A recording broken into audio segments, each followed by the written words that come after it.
টানা 6 ম্যাচ হেরে যাওয়ার পর অবশেষে বিশাল রানের ব্যবধানে জিতে গেলেন শাকিব খানের ঢাকা ক্যাপিটালসের বিপিএলের দল।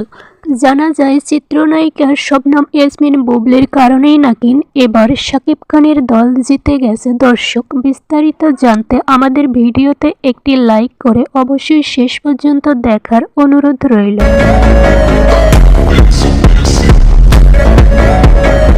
এমনই দাবি বুবলি ভক্তদের। বুবলি ভক্তরা বলেন, এতদিন বুবলি চুপ করেছিল, কিন্তু হঠাৎ করেই বুবলি শাকিব খানের জন্য শাকিব খানের টিম যাতে জিতে যায় সেজন্য বুবলি নাকি কিছু একটা মানত করেছিলেন এবং সে কারণেই শাকিব খানের বিপিএল জিতে গেছে। আর শাকিব খান জিতে যাওয়ায় বুবলি কিন্তু ভীষণ খুশি, আর এই খুশির আমেজ তিনি তার ফেসবুক পেজে প্রকাশ করেছেন। অনেক ভালোবাসা, আর স্পেশালি যারা আমার ভক্তরা আছেন, যারা বুবলিজ ফ্যান, যেই ভক্তদের জন্য দর্শক, বুবলির এমন মন্তব্যের পর আপনার কি মনে হয়, সত্যি কি শাকিব খানের দল বুবলির কারণেই জিতে গেছে? অবশ্যই আপনার কমেন্টের মাধ্যমে তা জানিয়ে দিতে পারেন। ধন্যবাদ।